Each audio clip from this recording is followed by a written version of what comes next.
Big boss roasting videos കുറെ കണ്ടിട്ടുണ്ട്. പക്ഷെ ശരത്തിന്റെ സ്റ്റൈൽ ഡിഫറെന്റ് ആണ് ബ്രോ. സത്യം പറഞ്ഞാൽ ഈ ഒരു സ്റ്റൈല് സ്റ്റാർട്ട് ചെയ്തത് ഞാനാണ്. അതായത് എപ്പിസോഡ് റിവ്യൂ ആയിട്ട് റോസ്റ്റിംഗ് ചെയ്യുന്നത് ഞാനാണ്. റോസ്റ്റിംഗ് അല്ല, റിയാക്ഷൻ ചെയ്യുന്നത് ഞാനാണ്. എന്റെ നോക്കി കോപ്പി അടിച്ച് വേറെ പലരും സ്റ്റാർട്ട് ചെയ്തിട്ടുണ്ട്. കുഴപ്പമില്ല, അവരും ജീവിക്കട്ടെ. അവർക്ക് സ്വന്തമായിട്ട് കണ്ടുപിടിക്കാൻ പറ്റാത്തോണ്ടല്ലേ. ഏത് എടാ കുട്ടിച്ചാത്തനൊന്നും അല്ലടാ ചേട്ടന്റെ ജീരി. അടുത്തൊരാൾ കമന്റ് ഇട്ടൊക്കെയാണ്, ബിഗ് ബോസ് എനിക്ക് കാണുന്നത് ഇഷ്ടമല്ല, ഞാൻ കണ്ടിട്ടില്ല. ബട്ട് ക്ലിപ്സ് ഒക്കെ കണ്ടപ്പോൾ തന്നെ സഹിച്ചില്ല. പക്ഷെ ചേട്ടന്റെ റോസ്റ്റ് പ്ലസ് ചേട്ടന്റെ ചിരിയില്ലേ കൊള്ളാം, ഉള്ള വെറുപ്പീര് മാറി. കൊള്ളാം, ഈ series നിർത്തല്ലേ. Thank you so much. അഖിലേട്ട Akhil Marar ബീബിക്കെതിരെ കുറെ പോസ്റ്റ് ചെയ്തിരുന്നല്ലോ, അതിനോട് അഖിലേട്ടൻ എന്താണ് പറയാനുള്ളത്? എടാ എന്റെ പേര് അഖിലേട്ടൻ എന്നല്ലടാ, എന്റെ പേര് ശരത്ത് എന്നാടാ. ചേട്ടന്റെ ചിരി കണ്ട് ഞാൻ ചിരിച്ച് ചാവും പാടെന്ന്. ഇപ്പൊ നമുക്ക് Big Boss season 6 episode 56 react ചെയ്തിട്ട് വരാം. നമ്മുടെ ചാനൽ ആദ്യമായിട്ട് കാണുന്ന ഒരാളാണ് നിങ്ങളെങ്കിൽ നമ്മുടെ ചാനൽ ഒന്ന് സബ്സ്ക്രൈബ് ചെയ്ത് സപ്പോർട്ട് ചെയ്യണം. നമ്മൾ കോപ്പിറൈറ്റ് സ്ട്രൈക്ക് ഒക്കെ കിട്ടി തിരിച്ചെടുത്ത ചാനലാണ്. സോ വീഡിയോ ഇഷ്ടപ്പെട്ടാൽ സബ്സ്ക്രൈബ് ചെയ്തോളൂ. കാരണം സബ്സ്ക്രൈബ് ചെയ്യുന്നവർക്ക് ഒരുപാട് അനുഗ്രഹങ്ങൾ കിട്ടുന്നുണ്ടെന്നാണ് കമന്റ്സ് പറയുന്നത്. അപ്പോൾ അധികം സമയം കളയുന്നില്ല, നമുക്ക് റിയാക്ഷനിലേക്ക് പോവാം. ലാലേട്ടൻ ഇപ്പൊ ഷോയിലേക്ക് വരണത് എങ്ങനെയാണെന്നറിയോ? ദൈവമേ, ഇന്നെങ്കിലും ഓഡിയൻസ് കറക്റ്റ് ടൈമിങ്ങിൽ കൈയടിക്കണേ.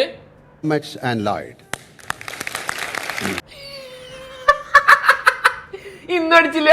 എനിക്ക് ഒന്നിൽ കൂടുതൽ വീടുകളുണ്ട്, അവിടെ എല്ലാം എന്തിന് ഇത്ര വീട് വാങ്ങിച്ചു വെച്ചാണ് ലാലേട്ടാ? 1-2 വാങ്ങിച്ചാ പോരെ? ചിത്രങ്ങളും പൂക്കളും ഒക്കെ വെച്ച് മനോഹരമായി അലങ്കരിച്ചുകൊണ്ട്. ലാലേട്ടനെ സമ്മതിക്കണം. പോണ എല്ലാ ഹോട്ടൽ റൂമിലും പുള്ളി ആ സാധനങ്ങളും കൊണ്ടുപോകും. എനിക്ക് ഇഷ്ടപ്പെട്ടു ഇപ്രാവശ്യത്തിന്റെ. ശ്രീതു നല്ല ഭംഗി വെച്ചിട്ടില്ല. ഓ, ബ്രേക്കപ്പ് ആയില്ലേ? അമ്മയുടെ ഗിഫ്റ്റ് ഒക്കെ എനിക്ക് അമ്മയൊന്നല്ല, ഞാനാ കൊടുത്തുവിട്ടത്. ഇപ്പൊ ഇങ്ങനെ മാറിയല്ലോ എന്ന് വിചാരിച്ചിട്ട് നല്ല മാറ്റം ഉണ്ടായി. വന്നിട്ട് എല്ലാ ഡിസിഷൻ ഞാൻ എടുക്കുന്നു. തീരുമാനങ്ങളൊക്കെ തെറ്റാന്ന് മനസ്സിലാവും, നീ നോക്കിക്കോ. മുമ്പുണ്ടായിരുന്ന പ്രശ്നമാണ്, അന്ന് കറക്റ്റ് ട്രീറ്റ് ചെയ്തില്ല. നമ്മുടെ സായി തിരിച്ചു വന്നിട്ടുണ്ട്, കൊള്ളാം. ഇരിക്കൂ ചേട്ടാ, നമുക്ക് സംസാരിക്കാം, വരൂ സംസാരിക്കാം. ശ്രീതു ലാലേട്ടൻ നേരത്തെ പറഞ്ഞു, ഞാനാ ശ്രീതു ഒരു ഗംഭീര ഗെയിമറാണ്. ഭയങ്കര ഗെയിമാ, ഒന്നും പറയിപ്പിക്കണ്ട എന്നെ കൊണ്ട്. ശ്രീചി നല്ല ഗുഡ് ആക്ട്രസ് ആണ്. രതീഷ് ബി ലൈക്ക് എല്ലാവരും അങ്ങോട്ട് പൊക്കിയാലോ. നാളെ ഇൻ കേസ് എന്നെ ഇവിടെ നിർത്തണം എന്ന് തീരുമാനം എടുക്കാൻ ഇവരോട് പറഞ്ഞു കഴിഞ്ഞാൽ ഇവരെ വെറുപ്പിച്ച് കഴിഞ്ഞാൽ ഇവർ കൈ പൊക്കില്ല. അതുകൊണ്ട് എല്ലാവരും നൈസായിട്ട് പൊക്കാം. അതൊരു നല്ല കാര്യമാണല്ലോ. ഒരുപാട് ഞങ്ങൾക്ക് അത്ര നല്ലതല്ല. ഞാൻ പവർ ടീമിനെ കുറിച്ച് ചോദിക്കായിരുന്നു. ആരൊക്കെ? എന്ത് ചോദിക്കാനാ? കഴിഞ്ഞ ആഴ്ചത്തെ പവർ ടീം ചെങ്കതളിയുടെ വാഴ. ആഗ്രഹം നോമിനേഷനിൽ വന്നിട്ട് എനിക്ക് ജനങ്ങളുടെ ഒരു റെസ്പോൺസ് അറിയണമെന്ന് ആഗ്രഹം. നല്ല റെസ്പോൺസ് ആയി പോവും. അങ്ങനെ മാറിക്കൊടുക്കേണ്ട കാര്യമില്ലായിരുന്നു. പിന്നെ എപ്പോഴെങ്കിലും തോന്നിയോ? അന്ന് തോന്നിയില്ലെങ്കിൽ ഗബ്രി ഒരു 1-2 മണിക്കൂർ കഴിയുമ്പോൾ നിനക്ക് എന്തായാലും തോന്നും. ഐസ് ബ്രേക്ക് ചെയ്യാനുള്ള ഒരു മൊമെന്റ് ആയിട്ട് ആ ജയിലിൽ കിട്ടുകയാണ്. എന്റെ പൊന്ന് സായി, കഴിഞ്ഞ മുമ്പത്തെ ആഴ്ച നീയല്ല ജയിലിൽ കിടന്നേ, എന്നിട്ട് നിന്റെ ഐസ് എന്ത് ഉരുക്കിയില്ലേ? ഓൾറെഡി 2 ആഴ്ച നമ്മൾ അവിടെ നിന്ന് സൂചിച്ചു. അവർ റൂമിൽ ഇരിക്കുന്നവര് സുഖിക്കാനിരിക്കണം എന്നുള്ള സത്യം വിളിച്ചു പറയാൻ ഋഷിക്ക് മാത്രമേ ധൈര്യമുള്ളൂ. സുഖിച്ചോ? അല്ല, ഞാൻ പറഞ്ഞ 2 ആഴ്ച അവിടെ നിന്ന് സുഖിക്കാൻ വേണ്ടിട്ടാണ് പോയത്. എന്റെ പൊന്നിലാലേട്ടാ, ഈ പവർ ടീമിൽ സുഖമല്ലാണ്ട് പിന്നെന്താ? പണിയെടുക്കണ്ട, ടാസ്ക് കളിക്കണ്ട, വെറുതെ ഇങ്ങനെ തിന്ന് കുടിച്ചിരിക്കുക. പക്ഷെ പവർ ടീം എങ്ങനെ ഉണ്ടായിരുന്നു ഗബ്രി? പവർ ടീം എങ്ങനെ ഉണ്ടായിരുന്നു പറഞ്ഞോനെ? എനിക്ക് അങ്ങനെ വലിയ വ്യത്യാസങ്ങളൊന്നും ഫീൽ ചെയ്തില്ല. നിനക്കും ഫീൽ ചെയ്തില്ല, ഞങ്ങൾക്കും വലിയ കാര്യമായിട്ടൊന്നും ഫീൽ ചെയ്തില്ല. ശരണ്യ എങ്ങനെ ഉണ്ടായിരുന്നു യൂണിറ്റി? കുഴപ്പമില്ല, യൂണിറ്റി ഉണ്ടായിരുന്നു. ശരണ്യ ചേച്ചി ആർക്കും കുഴപ്പമില്ല നീ പറയണേ? ഞാനും പവറല്ലേ, എനിക്കും പവറില്ല ഇവിടെ. അതിനെന്തിനാ നീ ഇങ്ങനെ കാണിക്കണേ എന്നുള്ളത് ഒരു ഗെയിമർ എന്ന രീതിയിൽ ഞാൻ മനഃപൂർവ്വം മിണ്ടിയില്ല. കാട്ടുതീ സിജോ, ലാലേട്ടാ ഒരു ഗെയിമർ എന്നുള്ള രീതിയിൽ ഇവരുടെ പവർ ടീമിനോട് മിണ്ടാതിരിക്കുന്നതായിരുന്നു എന്റെ ഗെയിം. ശരി, അപ്പൊ ഇപ്പോഴും മിണ്ടായിരുന്നുള്ളൂ. ഞാൻ മനഃപൂർവ്വം മിണ്ടിയില്ല. അങ്ങനെ പറഞ്ഞോളൂ, എനിക്ക് പറയണം, ഒരാവശ്യം ഉണ്ടായില്ല. ജിൻഡോ എങ്ങനെ ഉണ്ടായിരുന്നു പവർ ടീം? അതേ ഇപ്പൊ ജിൻഡോ ചേട്ടൻ പറയാണ്, ഈ സാറേ മാം എന്നൊന്നും പറഞ്ഞ് വിളിക്കാൻ പറഞ്ഞത് എനിക്ക് അത്ര വലിയ നല്ല നിയമമായിട്ട് തോന്നിയില്ല. കാരണം ഇതൊരു വീടല്ലേ. നമ്മുടെ വീട്ടിലുള്ളവർക്ക് സാറേ മാഡം എന്നൊക്കെ വിളിക്കുമ്പോൾ മോശമായിട്ട് തോന്നി. പിന്നെ വീട്ടിൽ നടക്കണ കാര്യങ്ങളാണല്ലോ ഇപ്പൊ, അല്ലെങ്കിൽ അവിടെ നടക്കണേ. ഡ്യൂട്ടി സമയമായാലും ഇവിടുത്തെ ഡ്യൂട്ടി എന്ന് പറഞ്ഞിട്ടുണ്ടെങ്കിൽ നമ്മുടെ ഓഫീസ് ജോലി അല്ലല്ലോ. ജിൻഡോ പിന്നെയും പറയണം, എന്റെ പൊന്നിലാലിട്ട് ഇത് ഓഫീസൊന്നും അല്ലല്ലോ ഈ സാറേ മാഡം എന്നൊക്കെ വിളിക്കാൻ. ഞാൻ പറഞ്ഞു ശരി, ഞാൻ ആദ്യമായിട്ടൊരു കാര്യം പറഞ്ഞ് സമ്മതിക്കണേ, ഞാൻ വിളിക്കാം ചെയ്യാന്ന് പറയണത്. അപ്പൊ അവർക്ക് സന്തോഷമായി. അതെന്റെ ജിൻഡോ പിന്നെയും പറയണ്, ഞാൻ ആദ്യമായിട്ടാണ് അവര് പറയുന്ന ഒരു നിയമം അനുസരിക്കാന്ന് പറഞ്ഞ്, അതുകൊണ്ട് അവർക്ക് സന്തോഷമായി. അപ്പൊ ഞാനവിടെ ഇരുന്നു. നോറ എങ്ങനെ ഉണ്ടായിരുന്നു പവർ ടീം? നോറാത്ത പറ, പവർ ടീം എങ്ങനെ ഉണ്ടായിരുന്നു? പവർ ഇല്ലായിരുന്നു. ആണോ? സ്വാഭാവികം, സായി നോറയ്ക്ക് പണിഷ്മെന്റ് കൊടുത്തുല്ലോ, എന്തായാലും അങ്ങനെ പറയൂ. മറ്റേ കാര്യങ്ങളൊന്നും എനിക്ക് എന്താന്നുള്ളൊരു ഐഡിയ ഇതുവരെ കിട്ടിയിട്ടില്ല. അതെ, ഇപ്പോ സ്റ്റോർ റൂമിൽ ഹോട്ട്സ്റ്റാറിന്റെ ഒരു കത്ത് വന്നിട്ടുണ്ടെന്ന് പറഞ്ഞ് നോറയെ കൊണ്ട് ഇടിപ്പിച്ചു. എന്ന് വിളിക്കുന്ന സമ്പ്രദായം പണ്ട് ബ്രിട്ടീഷുകാർ കൊണ്ടുവന്നതാണ്. സായി ഞങ്ങളുടെ പവർ ടീമിനോടാണല്ലേ. എന്ത് ചെയ്യാ ലാലേട്ടൻ, ഞങ്ങൾ സൂപ്പർ ആയോണ്ടായിരിക്കും. ജനങ്ങളിലോട്ട് മെസ്സേജ് കൊടുക്കാനാണെങ്കിൽ ഈ കാര്യം ലാലേട്ടൻ പവർ ടീമിലെ ബാക്കിയുള്ളവരൊക്കെ നിന്ന് വരിക. എന്ത് പറയും, നിന്റെ ഐഡിയ അല്ലായിരുന്നോ സായി, ഞാൻ പറഞ്ഞോളാം എന്ന് പറഞ്ഞ എനിക്ക് ഒരു മ്യൂച്വൽ റെസ്പെക്ടിന്റെ കമ്മി ഉണ്ട് എന്നുള്ളത് തോന്നി. എന്റെ പൊന്ന് സായി ന്യായീകരിക്കാണ്ടിരി. തല്ല് പിടിക്കുന്ന സമയത്താണ് സർ മാഡം എന്ന് പറഞ്ഞ ഗബ്രി ഈ വഴക്കിടുമ്പോ സാറേന്ന് വിളിക്കണുണ്ടല്ലോ, പറയണത് സാറേന്നാണെങ്കിൽ അവർ മനസ്സിൽ വിളിക്കുന്നത് വേറെ എന്തെങ്കിലും ആയിരിക്കും. അതുകൊണ്ട് അത് വേണ്ട. എല്ലാവരും പറഞ്ഞു നന്നാ കുക്ക് ചെയ്തിട്ട് കാര്യമുള്ളൂ വിചാരിച്ചു. ആണോ, എന്താ ഉണ്ടാക്കിയത്? എന്റെ ലാലേട്ടൻ ചോദിച്ചു, ജിൻഡോ നമ്മള് പണിഷ്മെന്റ് ഒക്കെ തന്നിട്ട് എങ്ങനെയുണ്ടായിരുന്നു കുക്കിംഗ്? അടിപൊളിയായിരുന്നു കിച്ചണില്? കുറെ ഉണ്ടാക്കി, മട്ടൻ കറി ഉണ്ടാക്കി, ചിക്കൻ കറി ഉണ്ടാക്കി. ഇന്ത്യയുടെ കറിയാണ് ആണല്ലേ? അപ്പൊ ജിന്റെ സീൻ തന്നെ ആദ്യമായിട്ട് ഇത്ര കൈയടിയിടണം. ആദ്യമായിട്ടാ എന്റെ നാടകത്തിന്റെ അവസാനം കൈയടി കിട്ടുന്നു. ജിൻഡോ ആദ്യമായിട്ട് എനിക്ക് കയ്യടി കിട്ടണേ. എന്റെ സോഷ്യൽ മീഡിയ ചാനലൊക്കെ ഇനി കുക്കിംഗ് ചാനലൊക്കെ ആയിട്ട് ആ അതുണ്ടാവോ? എനിക്ക് ദയവ് ചെയ്ത് എന്നെ കുക്കിംഗ് ടീമിന് വീണ്ടും ഇടരുത്. അൻസിബയ്ക്ക് നല്ല റെസ്റ്റ് കിട്ടി. അൻസിബ ലാലേട്ടനോട്, എന്റെ പൊന്ന് ലാലേട്ടാ ഇങ്ങനെ മേലാൽ എന്നെ സഹായിക്കരുതേ. ഒരു പെർഫോമൻസ് ചെയ്യുന്ന ഒരു ടീമിന് എന്തെങ്കിലും ഒരു സമ്മാനം കൊടുക്കാൻ അതിന് ലാലേട്ടൻ പറഞ്ഞു, നമുക്ക് ഈ ആഴ്ചയിലത്തെ ബെസ്റ്റ് ടീമിന് ഒരു സമ്മാനം കൊടുക്കാം. ആർക്ക് കൊടുക്കും? ഇത് ടീം നെസ്റ്റ് ആണ്. ഇവരവിടെ ഉണ്ടെങ്കിലും അവിടെ ഒരു ഓളം ഉണ്ടാവാറുണ്ട്. രണ്ടുപേര് പറഞ്ഞു നെക്സ്റ്റ് ടീമായിരുന്നു നല്ലത്. അവർ പോകുന്ന സ്ഥലത്തൊക്കെ ഒരു ഓളം ഉണ്ടായിരുന്നു, കാരണം അവർ കടലായിരുന്നു. ഓളം വരാൻ എന്ന് പറഞ്ഞ് ഞാൻ കയ്യിൽ നിന്നിട്ടതാ. അപ്പൊ അവർക്ക് കൊടുക്കാൻ സമ്മാനം എന്ന് പറഞ്ഞു സ്റ്റോർ റൂമിൽ 150 രൂപ വിലയുള്ള ഒരു ട്രോഫി ഇരിക്കുന്നുണ്ട്, അത് അവർക്ക് കൊണ്ടേ കൊടുത്തു. പിന്നെ എന്തോ ഒരു വൗച്ചറും കൊടുത്തു. ഗബ്രി ഔട്ടായപ്പോ കപ്പ് കിട്ടിയില്ല എന്നുള്ള വിഷമം മാറിയില്ലേ? ഒരു കപ്പ് ഉണ്ടല്ലോ, കപ്പോട് കൂടി പുറത്തേക്ക്. പിന്നെ ഹോട്ട്സ്റ്റാറിൽ വീക്കെൻഡ് എപ്പിസോഡൊക്കെ ലൈവ് കാണുന്നവരുടെ മനസ്സിൽ ഒരു കുളിർമയായിട്ട് കാണിക്കാൻ വേണ്ടിയിട്ട് മഞ്ഞുമൽ ബോയ്സിന്റെ ട്രെയിലർ ഹോട്ട്സ്റ്റാറിൽ വന്നിട്ടുണ്ട്. സാധാരണ ഈ പ്രേമലും Malaikottai Vaaliban Perallur premier league lover ഈ സിനിമയുടെ ട്രെയിലറൊക്കെയാണ് ഇതിന്റെ ഇടയ്ക്ക് കാണിക്കാറ്. ഇന്നൊരു വെറൈറ്റിക്ക് ഒരു ആശ്വാസം എന്ന നിലയിൽ നമ്മുടെ മഞ്ഞുമൽ ബോയ്സിന്റെ ട്രെയിലർ ഉണ്ട്. രണഭൂമി എന്തായിരുന്നു? അത് കഴിഞ്ഞ് നമ്മുടെ ലാലേട്ടൻ രണഭൂമി ടാസ്കിനെ പറ്റി ഡിസ്കസ് ചെയ്യായിരുന്നു. NCCയുടെ അല്ലേ? അതെ ലാലേട്ടാ. ഇപ്പൊ ലാലേട്ടൻ ചോദിച്ചു, അപ്സര NCCയിൽ ഉണ്ടായിരുന്നോ? അപ്സര ഞാൻ ഉണ്ടായിരുന്നു ലാലേട്ടാ. NCCയിൽ ഉണ്ടായിരുന്നാ? ജിൻഡോ ഞാൻ ഉണ്ടായിരുന്നു ലാലേട്ടാ. NCC അല്ല SCC സീക്രട്ട് കോപ്സ്. രശ്മിൻ ഭായോ NCCയിലല്ല, ഞാൻ വേറെ എന്തൊരു സാധനത്തിലുണ്ടായി. ശരണ്യോ അങ്ങനെയൊന്നുമില്ല. അങ്ങനെയൊന്നുമില്ല ലാലേട്ടാ. സ്ഥാനം കൊണ്ട് നോറെ ആർക്കും തോപ്പിക്കാൻ പറ്റില്ലല്ലേ? നോറയാ അല്ല, നോറ മുകളിലേക്ക് പോയിട്ടുണ്ട്. താഴെ വരുമ്പോ ഞാൻ പറയാ. പോയിന്റ്സ് പറയുന്ന സ്ഥലത്ത് ഞാൻ കറക്റ്റ് ആയിട്ട് പോയിന്റ്സ് പറയാറുണ്ട്. പറയാനുള്ളത് കൃത്യമായിട്ട് ഞാൻ പറയുകയും ആൾക്കാരിലേക്ക് ശരിയുടെ സിജോ നീ സൂപ്പറാ, ഞങ്ങൾ സമ്മതിച്ച്. നീ ഇവിടെ ഇരുന്നോ? എന്നെ പ്രൊവോക്ക് ചെയ്യാന്നുള്ളതാ. അത് നടന്നില്ല എന്നുള്ളത് എന്റെ വിജയാണ്. പിന്നെ അല്ല, വിജയം തന്നെ. വീട്ടിൽ ഏറ്റവും കൂടുതൽ വായ തോന്നിയെന്ന് പറയുന്ന ഒരാളായിട്ട് എനിക്ക് തോന്നിയിട്ടുള്ളത് നോറേനെയാണ്. Oh really? എന്തൊരു എറിയായിരുന്നു, ഭയങ്കര. അല്ലെങ്കിൽ ഇവൻ പണ്ടേ അറിയാൻ എടുക്കാനാ. പക്ഷെ ഗബ്രിയാണ് ആക്ച്വലി വായിൽ തോന്നിയതൊക്കെ വിളിച്ചു പറയുന്ന ഒരാള്. അത് പോയിന്റ്. ഇത്ര കുറെ പേര് ഇങ്ങനെ അസുഖത്തെ പറ്റി കിടക്കുന്ന ആൾക്കാരുണ്ടാവും. അതിപ്പോ ലാലേട്ടൻ ചോദിച്ചു, നന്ദന എങ്ങനെയുണ്ടായിരുന്നു ഗെയിം രണഭൂമി? എല്ലാവരും ഇത് കാണുന്നതാണല്ലോ, പ്രേക്ഷകർ ഇത് കാണുന്നതാണ്. എന്റെ പൊന്നിലാലിട്ട് ഗെയിമൊക്കെ ഞാൻ സഹിക്കും, പക്ഷെ ഒരാളുടെ ആരോഗ്യാവസ്ഥ വെച്ച് അയാളെ കുറ്റം പറയരുത്. ജിൻഡു പറഞ്ഞു, നട്ടലിനെ പറ്റി അയാൾ കുറ്റം പറഞ്ഞു. It's very bad. നിനക്ക് നട്ടലില്ലാത്തവനെ നീ നട്ടലില്ലാതെ എങ്ങനെ കളിക്കാൻ വരുന്നത്? അങ്ങനെ ഫസ്റ്റ് ആ പ്രൊവോക്കിങ് തുടങ്ങിയപ്പോഴേ നട്ടല് വെച്ച് നിവർത്തി നിൽക്കാൻ പറഞ്ഞത് നീയല്ലേ? വിളിച്ചോണ്ടിരുന്നത് നീ നട്ടല്ലാത്തവനെ നിവർന്ന് നിൽക്ക്. ജിൻഡു എന്നിട്ട് പറഞ്ഞു, എന്റെ പൊന്നിലാലേട്ടാ ഞാൻ പ്രൊവോക്കിംഗ് ആയിട്ടാണ് പറഞ്ഞത്. പ്രൊവോക്കിംഗ് അല്ലാണ്ട് ഈ നന്ദന നമ്മുടെ അഭിലാഷ് കെയോട് എപ്പോഴും പറയാറുണ്ട് നട്ടല് നിവർത്തി നിൽക്കാൻ വേണ്ടിട്ട്. അപ്പൊ അതൊന്നും കുഴപ്പമില്ലേ? നിവർന്ന് നിൽക്ക് എന്നുള്ള വേടാണ് നന്ദന. അതോടെ പറയേണ്ട ആവശ്യം, ഞാൻ 3G ചമ്മി എന്നെ തേച്ചൊട്ടിച്ചു. ഇനി കുറച്ചേരി ഇരിക്കാല്ലേ? അത് എന്റെ കഴിവ്. അവരെ ഞങ്ങൾ പൊട്ടിക്കുകയും ചെയ്തു. അത് എന്റെ കഴിവ്. അതിൽ കൂടുതൽ എനിക്ക് പറ്റില്ല കേട്ടോ.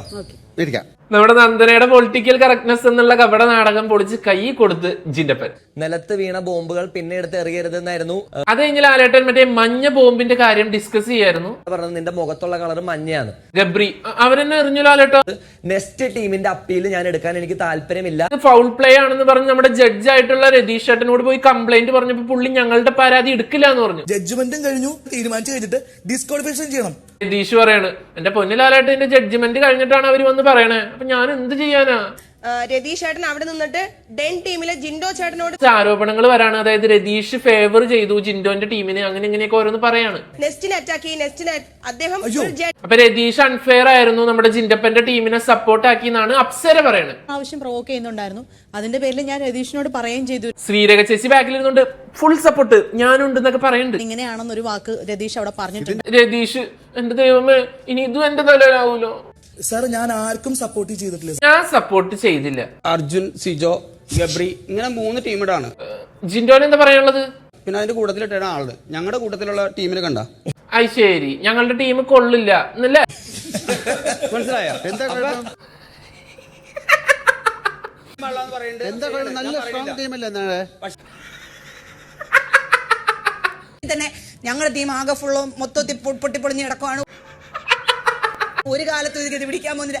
ഇവിടെ കളിക്കുന്നതിന് കൂറ് അവിടെയാണ്. ഇപ്പൊ ജിൻഡോ പറയാണ് ഞങ്ങളുടെ കൂടെ കളിക്കണമെങ്കിലും കൂറപ്പുറത്തല്ലേട്ടാ. നല്ല ഗെയിമായിരുന്നു കളിച്ച. ബോംബൊക്കെ മുകളിലേക്ക് ആകാശത്തേക്ക് എറിയണായിരുന്നു. അത് ജിൻഡോ പിന്നെയും പറയാണ് ആ ടാസ്കിലൊക്കെ പന്തറിയണത് ലാലേട്ടൻ കണ്ടിരുന്ന ഇങ്ങനെയായിരുന്നു. ഗബ്രിയുടെ മുഖത്ത് കൊണ്ട് ശ്രീതു പറഞ്ഞതാണോ? അല്ല അല്ല, മഞ്ഞ ബോൾ വന്ന് ടണലിന്റെ ഗുണ്ടുവെടി ഗുണ്ടുവെടി ബോക്സാ ഇതില് ഇങ്ങനെ ഇങ്ങനെ ഇട്ടിട്ടുണ്ടോ? നീ എന്ന് പറഞ്ഞത് നിനക്ക് ഓർമ്മയില്ല എന്നാണല്ലോ. ഇപ്പൊ ഓർമ്മ കിട്ടിയ ഏറ്റവും നല്ല സോൾജിയർ ആരാണെന്ന്? ബെസ്റ്റ് സോൾജർ അവാർഡ് കൊടുക്കാൻ പോവാണ്. അത് ആരാണ് കഴിഞ്ഞ വീക്കിലെ ബെസ്റ്റ് സോൾജർ ആയിട്ട് നിങ്ങൾ സെലക്ട് ചെയ്യുന്ന പേഴ്സൺ ആരായിരിക്കും ജിൻഡോ? അറിയില്ല സാറേ. രതീഷ് ചേട്ടൻ പറഞ്ഞേട്ടാ ആർക്കാ കിട്ടാ? അപ്സരയ്ക്ക് കിട്ടാനുള്ള സാധ്യതയുണ്ട്. എന്താ കാര്യം? നമ്മുടെ അപ്സര നടന്നു വരുന്നതൊക്കെ കാണാൻ ഒരു ചെറിയ രസമുണ്ടായി. വരവ് തന്നെ ഒരു പ്രൊഫഷണൽ. വരവ് പോട്ടെ. രതീഷേ, നിങ്ങൾ വിഷയത്തിൽ നിന്നും തെന്നി മാറുന്നു. അത് കഴിഞ്ഞിട്ട് അപ്സര എല്ലാം മിതമായ രീതിയിലാണ്. ശരി, അപ്സര ഒന്ന് ആലോചിച്ചു ആർക്ക് കിട്ടാൻ. അപ്പൊ നമ്മുടെ അപ്സര പിന്നെയും പറയാണ് ഋഷിന്ന്. ലാലേട്ടനോട് ഈ ഉത്തരം നേരത്തെ പറഞ്ഞപ്പോ ലാലേട്ടൻ പറഞ്ഞു അൺപ്രഡിക്റ്റബിൾ ആണ്, വേറെ പറയൂന്ന് പറഞ്ഞിട്ട് പിന്നെ ഋഷിന്ന്. ഭയങ്കര ബുദ്ധി. കൺഗ്രാറ്റുലേഷൻസ്. അങ്ങനെ ബെസ്റ്റ് സോൾജർ അവാർഡ് നമ്മുടെ നോറയ്ക്ക് കിട്ടി. നോറയ്ക്ക് ഒരു മാൻഡ്രേക്കിന്റെ പ്രതിമയാണ് കിട്ടിയെന്ന് എനിക്കൊരു സംശയമുണ്ട്. ഇവരെ ഡിഫെൻഡ് ചെയ്യണം എന്നുള്ളത് അത് ഓൾറെഡി ആ പ്രതിമേനെ നോക്ക്, ഒരു കുഞ്ഞ കൊച്ചിന് പട്ടാളക്കാരന്റെ ഡ്രസ് എടുത്ത് കൊടുത്തേക്കാ. ബുദ്ധിയും ഓർമ്മശക്തിയൊക്കെ അളക്കുന്ന ഒരു ഫൺ ഗെയിമിലേക്ക് നമുക്ക് പോകാം.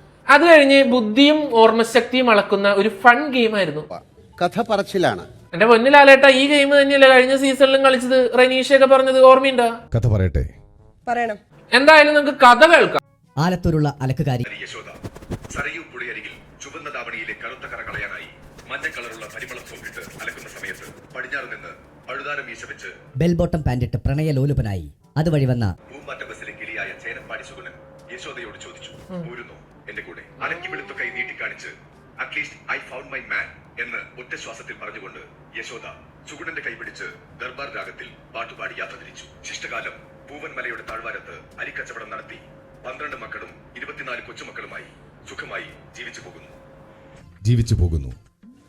അരിക്കച്ചവടമാണ്, അതൊരു മലയുടെ സൈഡില്. ഇതിനൊന്നും ഒരു കുറവില്ല. 12 മക്കളാ. എന്തുവാടെ ഇത്? ഒരു കണക്കില്ല ഇതിനൊന്നും. കേട്ടു ബിഗ് ബോസ്.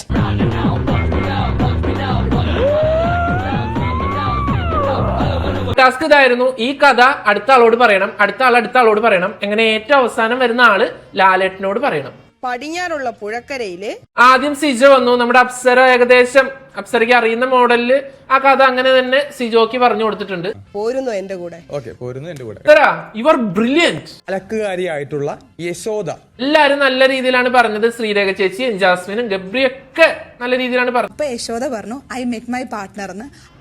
ഈ കഥ കേട്ട ഗബ്രി ജാസ്മിനോട്, അല്ല ജാസ്മിനെ, ഇത് നമ്മുടെ കഥയല്ലേ?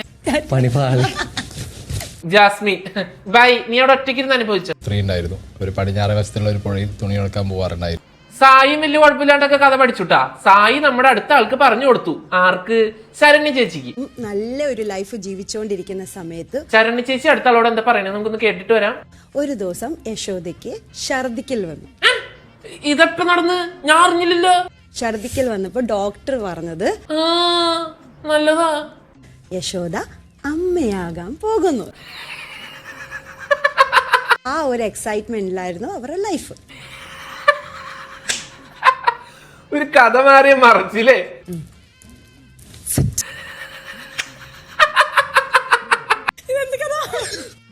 പിന്നെ ഒരു ദിവസം യശോദ ഛർദിച്ചു. ഇത് ഇത്ര സിമ്പിൾ ആണല്ലോ. ഇത് ഞാൻ പെട്ടെന്ന് പഠിച്ചു തരും. പിന്നീട് ഒരിക്കൽ യശോദ ഛർദിച്ചു. മനസ്സിലായോ?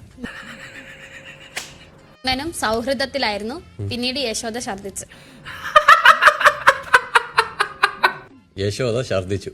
അപ്പൊ അവര് തമ്മിലുള്ള ബന്ധം എന്ത്? എന്റെ അഭിഷേകേ, ഇതൊക്കെ എവിടെ നിന്ന് വരുന്നേ? ഇത്രയുള്ള ഇതിനും കൂടി വലിയതായിട്ടാണല്ലോ തോന്നി എനിക്ക്. ഋഷി ഇത്രേ ഉള്ളൂ, അവരൊക്കെ വലിയ കഥയാണെന്നാണല്ലോ പറഞ്ഞേ. അപ്പൊ അങ്ങനെയാണെങ്കിൽ യശോദയും സുഗണനും തമ്മിൽ എന്താണ് ബന്ധം? അങ്ങനെ അവസാനം നമ്മുടെ രതീഷ് ചേട്ടന്റെ അടുത്ത് കഥ എത്തി. സുഗുണനും തമ്മിൽ സൗഹൃദത്തിലായിരുന്നു. രതീഷ് ചേട്ടൻ പ്ലാസ്മ ടിവിയുടെ മുമ്പിൽ വന്ന് നിന്ന് കഥ പറയാൻ പോവാ. ഒരു ദിവസം ഒരു ദുർബല നിമിഷത്തിൽ കേട്ടു നോക്കാം. ഛർദിച്ചു. ദുർബല നിമിഷം എന്നൊക്കെ. അപ്പൊ അവിടെ ഇരിക്കണവര് നമ്മളൊന്നും പറഞ്ഞോളല്ലോ, എടാ പുള്ളി കൈ നിറണാടാ. യശോദയും സുഗുണനും തമ്മിൽ എന്തായിരുന്നു ബന്ധം? എനിക്കൊരു ഉത്തരം കിട്ടി. രതീഷ് ചേട്ടൻ ഈ ബന്ധത്തിന് ഒരു പേരിട്ടുണ്ടെന്നാണ് പറഞ്ഞേ. എന്താ ചേട്ടാ പേര്? ബന്ധം അല്ലേ? വിഹിതം. അതെ. ഇരിക്കാം. അപ്സര ലാലേട്ടൻ അപ്സരേനെ തന്നെ വിളിപ്പിച്ച് കഥ ഒന്നുകൂടി പറയിപ്പിച്ചു. അപ്പൊ അപ്സര ഇത്തിരി നല്ല രീതിയിൽ തന്നെയാണ് കഥ പറഞ്ഞത്. ഭാവിയിൽ 12 മക്കളും കഥ കേട്ടോണ്ടിരുന്ന രതീഷ്, ഇതൊക്കെ ഏതടേ കഥ? ഒരു ദിവസം യശോദയ്ക്ക് ഛർദിക്കാൻ വന്നു. അവളാണ് അവഹിതമുണ്ടാക്കിയത്. ആയി പോയി. ഞാൻ ഓർത്ത് എന്റെ കഥ ഉണ്ടാക്കണമെന്ന്. ശരണ്യ ലാലേട്ടനോട്, ലാലേട്ടാ അത് ഞാൻ കയ്യിൽ നിന്ന് കുറച്ചിട്ടിട്ട് എന്റേതായിട്ടുള്ള ഒരു സ്റ്റോറി ഡെവലപ്പ് ചെയ്തെടുത്ത് അവരോട് പറഞ്ഞതാ, ഞാൻ അങ്ങനെ ഗെയിം എന്ന് വിചാരിച്ച്. അവർ തമ്മിലുള്ള ബന്ധത്തിനെ കുറിച്ച് പറഞ്ഞു. അല്ല അഭിഷേക, നീ ആ ബന്ധം പറഞ്ഞപ്പോ കയ്യിൽ നിന്ന് ഇട്ടു കഥ കറക്റ്റ് ആയിട്ട് ഞാൻ പറഞ്ഞു, പറഞ്ഞ കഥ അതുപോലെ പറഞ്ഞു. കൊള്ളാടാ. അവര് പടിഞ്ഞാറുള്ള ഒരു പുഴ. ജാസ്മിനോട് കഥ പറയാൻ എനിക്കാൻ പറഞ്ഞപ്പോ ഈ ഗബ്രി നിന്നോട് എനിക്കണേ. പിന്നെ അപ്സരയ്ക്ക് പറഞ്ഞു കൊടുത്ത കഥ നിങ്ങൾക്ക് കേൾക്കണോ? ലാസ്റ്റ് ഇന്നത്തെ എപ്പിസോഡിൽ വേറെ കണ്ടന്റ് ഒന്നും ഇല്ലാത്തതുകൊണ്ട് തന്നെ അപ്സരയ്ക്ക് ബിഗ് ബോസ് പറഞ്ഞു കൊടുത്ത കഥ ഒന്നും കൂടി പ്ലേ ചെയ്യാണ്. പരിമളം സോപ്പിട്ട് അലക്കുന്ന സമയത്ത് പടിഞ്ഞാറ് നിന്ന് ജിൻഡോ ഭാഗ്യം, ഞാനങ്ങനെ ഫസ്റ്റ് പോയി എനിക്ക് കോമഡി ആയനെ. പക്ഷെ എത്ര പേരാണ് നോമിനേഷൻ? എവിക്ഷൻ ആയിരുന്നു അടുത്തത്. ഋഷി, അൻസിബ, ഗബ്രി, ജാസ്മിൻ.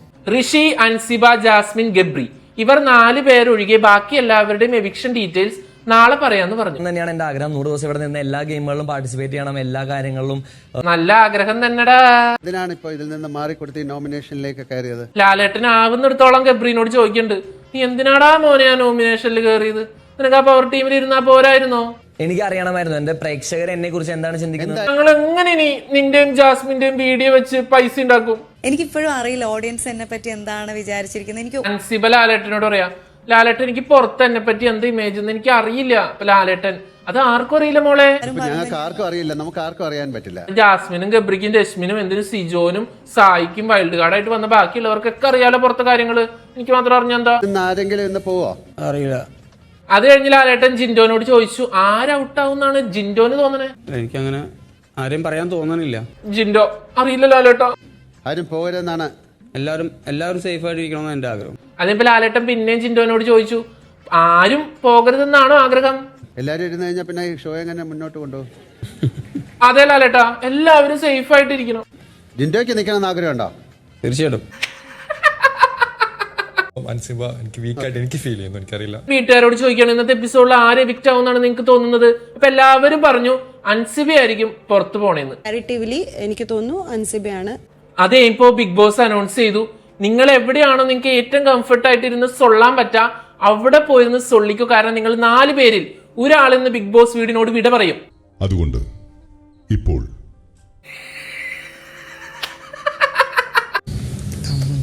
ഗബ്രി വാ, നമുക്ക് വാഴത്തോട്ടത്തിലേക്ക് പോവാം. ജാസ്മിൻ ഗബ്രിനോട്, ഞാനാവാനാണ് സാധ്യത, അല്ലാണ്ട് ഇവരിങ്ങനെ പറയില്ല. ജിൻഡോ ചേട്ടാ, ഗബ്രി ഷൂസ് ഇട്ടിട്ട് അവിടെ കയറി ഇരിക്കണ്, പ്രതികരിക്ക്. ഓൾറെഡി പ്രെഡിക്റ്റബിൾ ആയിരുന്നു. എനിക്കും അറിയാം, നിനക്കും അറിയാം. അങ്ങനെ കട്ടിൽ അൻസിബ എന്നുള്ള പേര് മാറ്റിക്കൊണ്ട് വന്നിരുന്ന അൻസിബ പിന്നെയും കട്ടിലേക്ക്. അൻസിബ പറയാ, ഞാൻ പോവും, എനിക്ക് ഉറപ്പാണ്. ആഗ്രഹമൊക്കെ ആർക്കും പറയാലോ. ആഗടിച്ച് നിൽക്കാണ്ട് നന്നായിട്ട് കളിക്കണം എന്നൊക്കെ പറയാണ്. ഇവന് ബുദ്ധിയുണ്ട്, ഫേസ് നോക്കി ഒരു ടെൻഷനും ഇല്ല. ഇനി ഇവര് തമ്മിൽ ശരിക്കും ലവ് ആണോ? പുറത്തിരുന്ന ഞാൻ കാത്തിരിക്കും ഐ ലവ് യു എന്നൊക്കെ. ഏയ് അങ്ങനെ അറിയാൻ ചാൻസ് ഒന്നുമില്ല. വിഷമം ഉണ്ടാവും നിന്നെ വിട്ട് ഇവിടുന്ന് പോകുന്ന കാര്യം. എനിക്ക് എന്താണെന്നറിയില്ല, ഇപ്പുറത്ത് സീരിയസ് ആയിട്ടുള്ള ഒരു ടോക്ക് നടന്നുകൊണ്ടിരിക്കുമ്പോ ഇപ്പുറത്തെ ഒരു കോമഡി ട്രാക്ക്. നീ പോണത് പറഞ്ഞിട്ടില്ല, ഈ അൻസിബ് എന്ന് പറഞ്ഞ ഋഷിനെ കരയിക്കും. നോർമലായിട്ട് സംസാരിക്കുന്നതാണ് നിന്റെ അടുത്ത്. പക്ഷെ എനിക്ക് ഭയങ്കര എന്തിനാ വെറുതെ നിങ്ങൾ ഔട്ടാവാൻ പോണില്ലെന്ന് നിർത്തിയിട്ട് പറഞ്ഞു ആരെയാണ് ഋഷി ബി ലൈക്ക് പുല്ല് അങ്ങോട്ട് വിളിച്ചങ്ങോട്ട് പറഞ്ഞു വിട്ടാ പോരെ. ഇത് എന്തിനാ ഈ റൂമിൽ കൊണ്ടുവരുത്തി സംസാരിപ്പിച്ചിട്ടൊക്കെ ഔട്ടാക്കണേ? സംസാരിച്ചിട്ട് ഫൈനലി തീരുമാനം പോകും. ഇപ്പൊ ഗബ്രി വീട്ടിൽ പോയി സംസാരിച്ച് സെറ്റ് ആക്കുന്നൊക്കെയാണ് പറയണത്. ജാസ്മിൻ പറയണത് ഞാൻ പുറത്തു വന്ന ശേഷം നമുക്ക് ഡിസ്കസ് ചെയ്തിട്ട് ഒരു തീരുമാനം എടുക്കാന്ന്. ഈ ഋഷി മനസ്സിനെ കയറ്റി അവിടെ ഇരുത്തിയേക്കാ. നമ്മുടെ ഗബ്രിയെ പോണേ നമുക്ക് അറിഞ്ഞൂടെ? എന്തിനാ ഇത്ര സസ്പെൻസ് ഉണ്ടാക്കി അവരെയും കൂടി വിഷമിപ്പിക്കണേ? രാത്രി നമ്മൾ പുറത്തു വരുന്നു ഫുഡ് കഴിക്കും.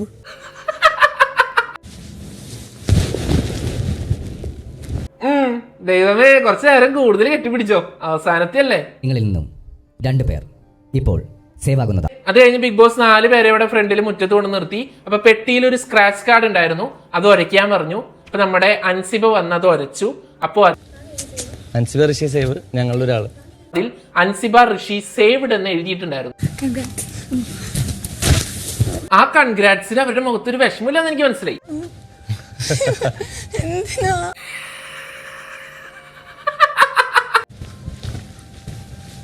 കഴിഞ്ഞ എവിക്ഷനില് അബി ഔട്ടായപ്പോ മാല കഴുത്തിലിട്ട് പാട്ടിനൊത്ത് തുള്ളിയത് നിങ്ങൾ മറന്നോ? കർമ്മ റിട്ടേൺസ്. വേണ്ട, എനിക്ക് വല്ല അറ്റാക്കും വരും പ്ലീസ്. അറ്റാക്ക് നാടകം കഴിഞ്ഞില്ലേ? ജാസ്മിൻ, അയ്യോ അങ്ങനെ പറയില്ലേ. ജാസ്മിന്റെയും ഗബ്രിയുടെയും ബിഗ് ബോസ് ഹൗസിലെ ഗെയിമിനെ അത്രയ്ക്ക് നെഗറ്റീവ് ആക്കിയ കുറെ മൊമെന്റ്സ് ഒരു നല്ല പാട്ടിന്റെ അകമ്പടിയോടെ അവരെ കാണിച്ചു കൊടുക്കുകയാണ്. തന്നെ ഏറ്റവും ഇഷ്ടപ്പെട്ട ഒരാളാണ് അവർ. എന്തൊക്കെ അഭിനയാണെന്നൊക്കെ പറഞ്ഞാലും ഇവര് തമ്മിൽ എന്തോ ഒരു ചെറിയ ഫ്രണ്ട്ഷിപ്പും ഇതൊക്കെ ഉണ്ട്.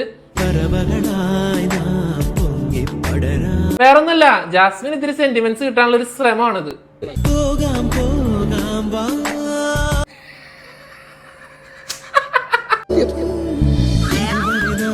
ഏഷ്യന്റെ സ്ട്രാറ്റജി കൊള്ളാം, പക്ഷേ ലോല ഹൃദയമുള്ള ആൾക്കാരില്ലേ, അവരിത് വിശ്വസിക്കും. നമ്മുടെ ജാസ്മിൻ ലാസ്റ്റ് പറഞ്ഞ ഡയലോഗിലുണ്ട് ഇന്നത്തെ എവിക്ഷന്റെ റിസൾട്ട്. പിന്നെ കെട്ടിപ്പിടിച്ച് കരച്ചില്ല, കെട്ടിപ്പിടിച്ചോ. അതിനുശേഷം പഞ്ചായത്ത് മതിലിന്റെ ശിലാസ്ഥാപനവുമായി ബന്ധപ്പെട്ട് കർട്ടൻ നീക്കാൻ വിളിക്കുന്നു നമ്മുടെ ജാസ്മിനെയും ഗബ്രിയെയും. ചങ്ങാതി നന്നായ കണ്ണാടി വേണ്ടെന്നല്ലേ? ഗബ്രിയുടെ കണ്ണിൽ നോക്കി റിസൾട്ട് അറിയുകയാണ് നമ്മുടെ ജാസ്മിൻ. അങ്ങനെ കർട്ടൻ ഫുള്ള് മാറ്റിയപ്പോൾ അവിടെ എഴുതി കാണിച്ചു ഗബ്രി എവിക്റ്റഡ്. ഇത് നമ്മുടെ വിജയം. ഗബ്രി പുറത്ത്. യെസ്, മനസ്സിൽ എന്നെ കൊണ്ടേ പോവൂ. Jasmine first 3 second. അയ്യോ, ഇവിടേക്ക് ക്യാമറയില്ലേ, ഞാനിപ്പോ കരയാണ്ടിരുന്നു കഴിഞ്ഞ പ്രശ്നല്ലേ? ഗബ്രി ഇല്ല.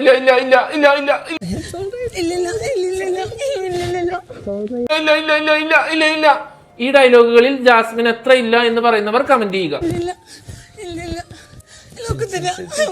ഒക്കത്തില്ല ജാസ്മിനെ, വിട്ടേക്ക് നീ. നല്ലോണം കളിക്കുന്നതാ. ഇവൻ നല്ലോണം കളിക്കുക. ശരി,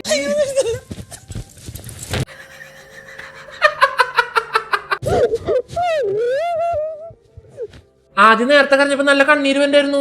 ഇപ്പൊ ഇത്ര കുടുകൂടാന്ന് കരഞ്ഞിട്ടും ഒരു തുള്ളി കണ്ണീര് പോലും വരുന്നില്ലല്ലോ.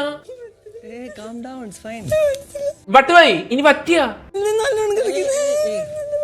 ജാസ്മിന് പറ്റില്ലേ? ഓവറാക്ട് ചെയ്ത് ചളവാക്കാനാ പുല്ലേ.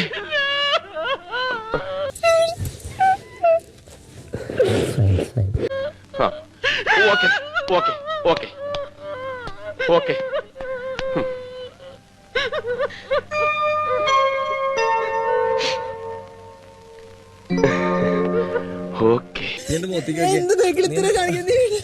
പറയണ ഞാൻ എന്തോ വെകിളിത്തരൊക്കെ കാണിച്ചോണ്ടിരിക്കുക. ചിരിക്കണ? അത് ശരി, നേരത്തെ പറയണ്ടേ? അന്ത്യചുംബനം. പൊന്ന് ബിഗ് ബോസ്, ജാസ്മിൻ അത്രയ്ക്ക് വിഷമമാണെങ്കിൽ ആ ഗബ്രിയുടെ കൂടെ അവളെയും കൂടി ഒന്ന് പറഞ്ഞു വിട്ടോ, ഞങ്ങൾക്ക് ഒരു പ്രശ്നമില്ല. ഇത് വലിയ ശല്യമില്ല. എന്റെ പൊന്ന് ജാസ്മിനെ, ഞാൻ ചത്തിട്ടില്ല. ഞാൻ വീട്ടിലേക്ക് പോണേ, അങ്ങോട്ട് പോന്നീ തുണ്ടി തള്ളി അങ്ങോട്ട് വിട്ട്. അല്ല ജാസ്മിനെ, കരഞ്ഞു കഴിഞ്ഞാൽ കാല് വേനെടുക്കോ? പുതിയ നോളജ് കേട്ടോ. അവൻ പോയി അവള് പോയടാ. പെണ്ണില്ലാ ചന്ദനക്കിണ്ണം മുങ്ങി മുങ്ങി മുങ്ങി മുങ്ങി പോയി.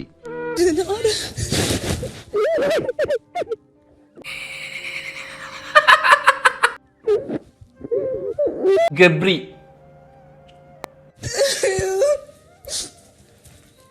എന്തായാലും എന്റെ ജാസ്മിനെ നീ ഇങ്ങനെ കരയില്ല, ഞങ്ങക്ക് സഹിക്കണില്ല. ജിൻഡോ അവൻ എവിടെയാ എവിടെയാ? ആ ബെസ്റ്റ്. പവർ ടീമിൽ കയറി പിന്നെ തലയ്ക്ക് താഴ്ത്താമസില്ല എന്റെ നന്ദനെ. എവിക്റ്റ് ആക്കി വിട്ട ആളെ നല്ല പ്ലെയർ ആന്ന് പറഞ്ഞ ആരെങ്കിലും തിരിച്ചെടുക്കോ?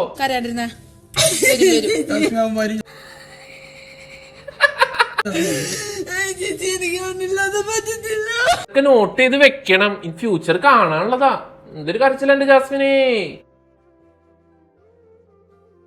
എനിക്ക് ഗബ്രിയുടെ ഇന്നത്തെ കോൺഫിഡൻസ് ഭയങ്കരമായിട്ട് ഇഷ്ടപ്പെട്ടു. ഒരു തീരുമാനമെടുത്തത് തെറ്റായിപ്പോയെന്ന് തോന്നുന്നുണ്ടോ? ലാലേട്ടൻ ചോദിക്കുന്നുണ്ട്, പവർ ടീമിൽ നിന്ന് ഇറങ്ങിയത് ഒരു തെറ്റായിട്ട് തോന്നുന്നുണ്ടോ ഗബ്രി?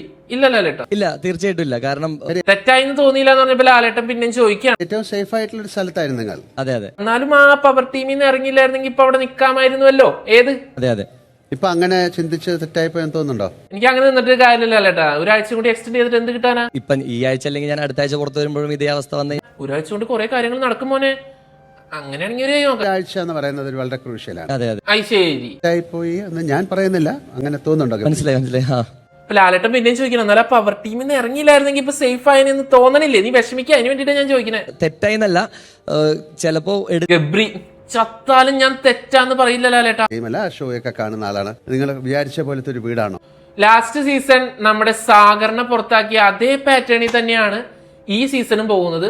കഴിഞ്ഞ സീസണിൽ സെറീന സാഗർ ആയിരുന്നെങ്കിൽ ഈ സീസണിൽ ജാസ്മിൻ ഗബ്രി. പ്രത്യേകിച്ച് ജാസ്മിനെ എന്റെ ജീവിതത്തിൽ ഒരു സുഹൃത്തായിട്ട് കിട്ടി. വലിയ വാഴകൾ നിൽക്കുമ്പോൾ പൊതുവെ ഇത്തിരി ഫലം തന്നിരുന്ന ഗബ്രിയുടെ പോലത്തെ ചെറിയ ചെറിയ വാഴകളെ പുറത്താക്കിയത് അത്ര ശരിയായ നടപടിയല്ല. അത് കഴിഞ്ഞ് ഗബ്രിയുടെ ബിഗ് ബോസ് വീട്ടിലെ ഒരു യാത്ര വീഡിയോ ആയിട്ടിട്ട് കാണിച്ചു. ലാലേട്ടന് ഇപ്പോഴാന്ന് തോന്നുന്നു ഈ എപ്പിസോഡൊക്കെ കാണുന്നത്. എത്ര പറയണം തോന്നുന്നു, എല്ലാവരും കാണണം. അതെ അതെ, തീർച്ചയായും കാണണം. അത് കഴിഞ്ഞ് വീട്ടുകാരെ കാണാതെ പോയ ഗബ്രിയെ വീട്ടുകാരെ കാണിച്ചു കൊടുക്കുന്ന സീൻസ് ആണ് നമ്മൾ ഇനി കാണാൻ പോകുന്നത്. സിജോ പറഞ്ഞ പോലെ തന്നെ നടന്നു. ഗബ്രി സിജോനോട് പറഞ്ഞ ഒരേ ഒരു വാക്യമാണ്, സിജോ പറഞ്ഞതുപോലെ നടന്നില്ലേ? നമ്മളെല്ലാവരും പുറത്തു വരുമ്പോൾ നമുക്ക് എന്തായാലും ഒരുമിച്ച് കൂടാം. ജിൻഡോ കരയാണ്. ജിൻഡോന്റെ കരച്ചിൽ എന്തിനാണെന്നറിയോ? ഈശ്വരൻ, ഞാൻ നാളെ തൊട്ട് ആരുടെ തലയ്ക്ക് കയറും. ഏറ്റവും വലിയ ഭാഗങ്ങളായിട്ട് നിങ്ങൾ ഓരോരുത്തരും ഉണ്ടായിരുന്നു, സങ്കടപ്പെട്ടിരുന്ന. Anyways, good speech Gabri. പുറത്തേക്ക് ഇറങ്ങുന്നത് നിങ്ങൾ ഓരോരുത്തരും എന്റെ സുഹൃത്തുക്കളാണ്.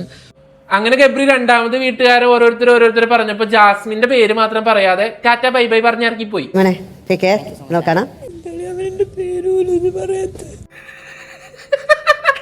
ജാസ്മിൻ, അയ്യോ അതെന്താ അവൻ എന്റെ പേര് പറയാത്തെ?